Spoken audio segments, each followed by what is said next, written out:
Hello दोस्तों, स्वागत है आप सभी का हमारे आज के इस वीडियो में। दोस्तों, आज की जो वीडियो होने वाली है, जो आजकल सबसे ज़्यादा ट्रेंडिंग में चल रही है और 34 साल के एज में जो अपना देश का एक प्रेसिडेंट बन गया है, इब्राहिम ट्राओरे। इब्राहिम ट्राओरे के बारे में आज बात कर रहे हैं, जो बुर्किना फासो के प्रेसिडेंट बने हैं। और उन्हें इब्राहिम ट्राओरे ने सबको चौंका दिया है, जिस तरह से इस महीने वो ट्रेंडिंग में चल रहे हैं और जिस तरह से उन्होंने समझो अमेरिका और फ्रांस को ललकारा है, उसको लेकर काफी ज्यादा उस पर सोशल मीडिया में भी बवाल मचा हुआ है। और इब्राहिम ट्राओरे के बारे में ऐसा कहा जा रहा है कि ये नया सलाउद्दीन अय्यूबी है। इसी पर आज की जो वीडियो होने वाली है हमारी, तो दोस्तों वीडियो में आखिर तक बने रहे। बहुत ही इंफॉर्मेटिव वीडियो है, तो वीडियो में पूरा देखे वीडियो को, ताकि आपको भी पता चले कि इब्राहिम ट्राओरे कौन है। तो दोस्तों देरी नहीं करते और वीडियो को शुरू करते। आंखों में आंखें डालकर बात करता है।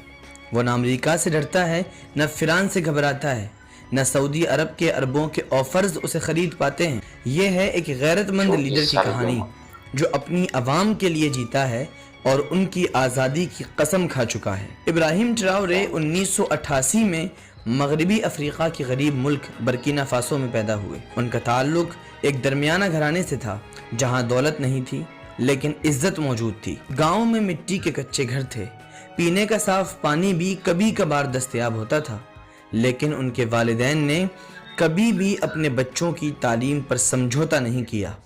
इब्राहिम बचपन से ही ज़हीन थे, सवालात करते थे और जुल्म से नफरत करते थे और अपने लोगों से बेपनाह मोहब्बत रखते थे। उनका कहना है कि मैंने अपनी माँ को थके हाथों खेतों में काम करते देखा है, वो पसीना मेरी आंखों से आंसू बनकर निकला। उन्होंने यूनिवर्सिटी ऑफ ओगादोगो से तालीम हासिल की, जहां वो केमिस्ट्री के स्टूडेंट रहे। यहीं उनमें सियासी शऊर बेदार हुआ। वो देखते हैं कि बाहर के लोग, बाहर की ताकतें मुल्क का सोना, मुल्क का तेल और मुल्क की ज़मीन लूट रही हैं और उनके लोग भूखे मर रहे हैं। यूनिवर्सिटी के दौरान ही इब्राहिम ने सियासी शऊर की बुनियाद रखी, लेकिन उन्होंने एहतिजाज के बजाय काम पर तरजीह दी और काम को पहले रखा। इसी दौरान उन्होंने फौज में शामिल होने का फैसला किया। तब्दीली बाहर खड़े होकर नहीं आती, निज़ाम में, सिस्टम में दाखिल होकर लानी पड़ती है। ये इब्राहिम ट्राओरे का कहना था। फौज में इब्राहिम की तरक्की बहुत जल्द हो गई, क्योंकि वो ईमानदार, समझदार और बहादुर थे। उन्होंने कई ऑपरेशंस की क़यादत की, ख़ास तौर पर शिमाली बर्किना फासो में, जहां कुछ शिद्दत पसंद गिरोह सरगर्म थे, जहां बहुत से अफसरान रिश्वत और ताकत के नशे में डूब चुके थे। वहां इब्राहिम अपनी ईमानदारी की मिसाल बनकर चम गए।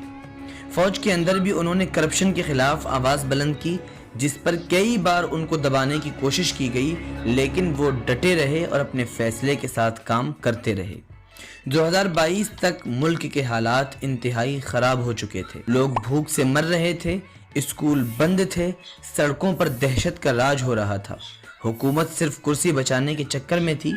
ऐसे में इब्राहिम ने एक फैसला कुन कदम उठाया। उन्होंने सदर पाल हेनरी को हटाकर इख्तिदार संभाला।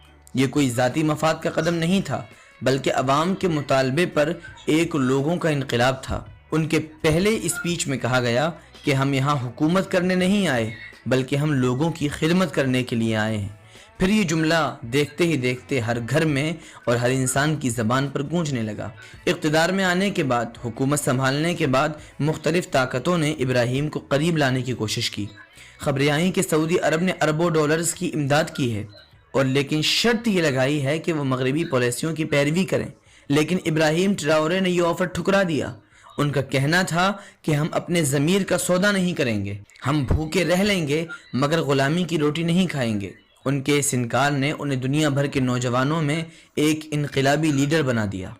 आज इब्राहिम ट्राओरे सिर्फ बर्किना फासो के सदर नहीं, बल्कि पूरी अफ्रीकी नौजवान नस्ल के लिए उम्मीद की किरण बन चुके हैं। न उनके पास महल हैं, न प्रोटोकॉल, न सूट बूट। वो वर्दी पहनते हैं, आम फौजियों के साथ खाते हैं और अवाम के दरमियान नजर आते हैं।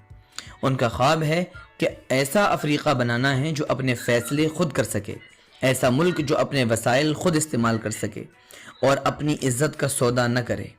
इब्राहिम के इस मौक़िफ़ से मगरबी दुनिया खौफज़दा हो चुकी है। फ्रांस जैसा मुल्क जो बर्किना फासो को कुछ नहीं समझता था, जो कि बर्किना फासो को अपनी कॉलोनी समझता था, आज सिफारती ताल्लुकात ख़त्म कर रहा है। लेकिन ट्राओरे ने उन सब के सामने कहा कि हम आज़ाद कौम हैं और हमें किसी की ग़ुलामी कबूल नहीं है। उनके खिलाफ बगावत की कोशिशें भी की गईं, लेकिन अवाम ने हर बार सदर इब्राहीम का साथ दिया, क्योंकि सदर इब्राहीम अवाम के दिल में बस चुके हैं। इब्राहीम ट्राओरे हमें ये सिखाते हैं कि लीडर बनने के लिए दौलत, ख़ानदान या पार्लियामेंट की ज़रूरत नहीं होती, बस नीयत, जज्बा और सेक्रीफाइस का हौसला होना चाहिए। उनकी ये कहानी सिर्फ अफ्रीका की नहीं, ये हर मज़लूम कौम की कहानी है। आज हमें अपने इर्द गिर्द भी ऐसे लीडर्स की ज़रूरत है जो न बिके न झुके, बल्कि अपनी कौम के लिए जिएं और अपनी कौम के लिए मरें। इब्राहीम ट्राओरे एक मिसाल हैं, एक इनकलाब का नाम है। अगर आप चाहते हैं कि आपकी नस्लें भी बाइज़्ज़त ज़िंदगी गुजारें तो इस पैगाम को फैलाएं, क्योंकि अब वक्त है कि दुनिया को बताया जाए कि लोगों में आज भी गैरत ज़िंदा है।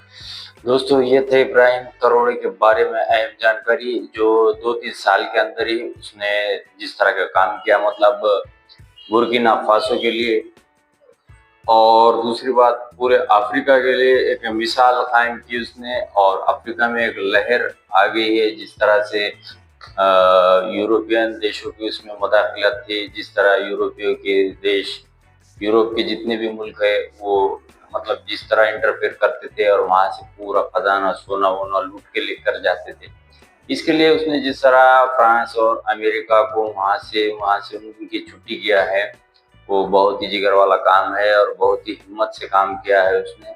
और यंग है एकदम, और दूसरी बात ये है कि मिलिट्री से है, तो इस तरह से मतलब एक उभरता हुआ चेहरा है और एक गरीब मुल्क का। तो इसके बारे में दोस्तों बहुत ही ज़्यादा चर्चा चल रही है, और जिस तरह अभी पुतिन से भी मिलकर आया है, रशिया से भी उसने डील हुई। तो इस पर आप अपनी राय हमें कमेंट में ज़रूर दें।